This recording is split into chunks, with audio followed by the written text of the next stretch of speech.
Banyak orang masuk ke dunia investasi dengan satu mimpi, ingin cepat kaya dalam semalam. Mereka melihat cuplikan keberhasilan orang lain dan langsung terjun tanpa pengaman. Tapi kenyataannya pahit. Data menunjukkan bahwa lebih dari 90% investor pemula justru mengalami kerugian besar di tahun pertama mereka. Pertanyaannya, kenapa? Apakah karena mereka tidak bisa membaca grafik yang rumit? Ataukah karena mereka tidak tahu cara memilih aset yang tepat? Menariknya, mereka yang berhasil bertahan dan meraup untung bukanlah orang yang paling pintar secara teknis, melainkan mereka yang menguasai satu rahasia fundamental, mengelola psikologi melalui uang dingin. Selamat datang di channel MaInvest. Di video ini, kita akan membedah tuntas sebuah konsep yang sering diremehkan namun menjadi penentu hidup mati keuangan kalian. Kita akan belajar cara menghitung uang dingin, memahami bagaimana emosi merusak logika saat pasar jatuh, hingga simulasi nyata yang akan membuka mata kalian tentang perbedaan hasil antara mereka yang terburu-buru dan mereka yang sabar. Mari kita samakan persepsi. Uang dingin bukan sekadar sisa uang di dompet setelah kalian jajan di akhir pekan. Uang dingin adalah dana yang secara sadar kalian sisihkan setelah seluruh kewajiban dasar terpenuhi secara kokoh. Bayangkan sebuah tangki air. Kalian hanya boleh menggunakan luapannya untuk investasi, bukan air utama yang kalian gunakan untuk mandi dan minum. Langkah pertama yang paling krusial, periksa saku kalian. Apakah kalian masih memiliki cicilan pinjol yang bunganya mencekik? Apakah uang makan untuk bulan depan sudah terjamin di rekening? Jika jawaban salah satunya adalah belum, maka dana yang kalian pegang saat ini adalah uang panas. Menggunakan uang panas untuk investasi sama saja dengan bermain judi dengan masa depan kalian sendiri. Atau kalian bisa juga checklist kesehatan finansial berikut ini untuk kebutuhan investasi kalian. Investasi adalah maraton di bawah air. Uang dingin adalah tabung oksigen cadangan kalian. Jika kalian nekat menggunakan oksigen utama untuk bersenang-senang di kedalaman pasar modal, saat terjadi guncangan atau krisis mendadak, kalian akan kehabisan napas dan terpaksa naik ke permukaan dengan luka yang parah.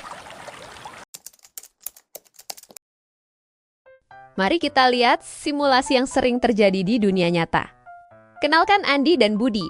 Keduanya sama-sama memasukkan 10 juta rupiah ke instrumen yang sama. Perbedaannya terletak pada status uang tersebut.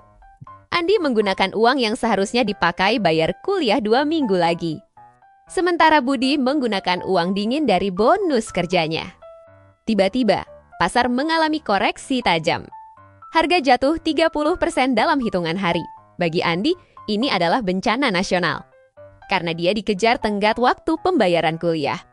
Dia tidak punya pilihan selain menjual asetnya di harga rendah atau cut loss dalam keadaan rugi. Hasilnya, uang sekolah hilang, modal tersisa sedikit, dan Andi trauma pada investasi. Namun lihat Budi, karena dia tahu uang tersebut tidak akan ia gunakan dalam 3 hingga 5 tahun ke depan. Fluktuasi harga harian hanyalah angka di atas kertas. Budi tetap tenang, bahkan dia melihat ini sebagai diskon besar untuk menambah kepemilikannya. Inilah kekuatan uang dingin. Ia memberikan kalian kemewahan waktu untuk menunggu hingga pasar kembali pulih dan mencetak untung.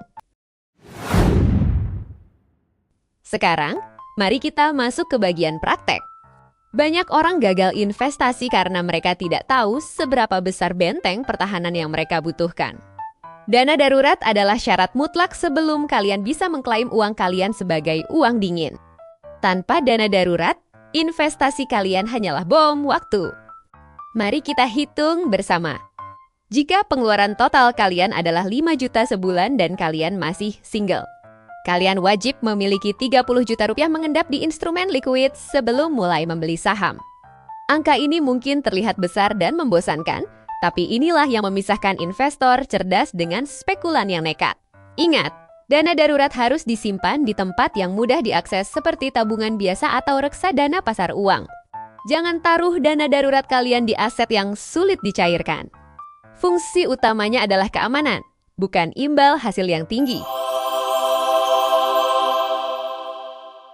Gunakan konsep piramida perencanaan keuangan ini sebagai panduan hidup. Seringkali, Orang ingin langsung meloncat ke puncak piramida karena tergiur keuntungan besar.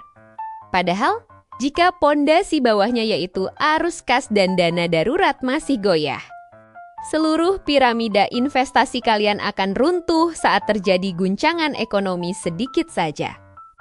Cobalah terapkan aturan 50, 30/20, namun ada catatan penting. Jika cicilan hutang kalian saat ini sudah memakan lebih dari 30% pendapatan, berhentilah berinvestasi dulu. Fokuskan seluruh energi kalian untuk melunasi hutang tersebut. Bunga hutang konsumtif hampir selalu lebih tinggi daripada rata-rata keuntungan investasi. Satu hal yang harus kalian pahami, investasi bukan tentang siapa yang bisa menebak harga terendah, tapi tentang siapa yang bisa bertahan paling lama di pasar. Inilah yang disebut bunga majemuk atau order of the world. Pertumbuhannya mungkin tidak terasa di tahun-tahun awal, namun akan meledak secara eksponensial di masa depan. Bayangkan kalian konsisten menyisihkan hanya 1 juta rupiah uang dingin setiap bulan. Dalam 20 tahun, dengan asumsi pertumbuhan 10%. Kalian tidak hanya memiliki 240 juta hasil menabung, tapi angkanya bisa membengkak menjadi miliaran berkat kekuatan penggandaan. Keajaiban ini hanya bisa terjadi jika kalian tidak pernah terpaksa menarik uang tersebut karena kebutuhan mendadak. Mari kita ringkas pelajaran hari ini. Pertama, pastikan benteng pertahanan kalian yaitu dana darurat sudah kokoh. Kedua, pastikan kalian memiliki waktu yang panjang dan tidak terburu-buru.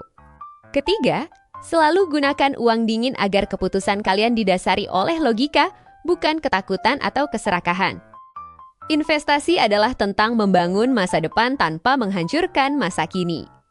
Jika video ini memberikan kalian perspektif baru, silakan klik like dan bagikan ke orang-orang yang kalian pedulikan. Jangan lupa subscribe untuk terus mendapatkan update edukasi keuangan yang mendalam. Video berikutnya kita bahas cara memulai investasi dari Rp100.000. Terima kasih sudah menonton panduan panjang ini. Saya Lilis. Tetap bijak dalam mengelola uang dan sampai jumpa di video berikutnya. Salam finansial.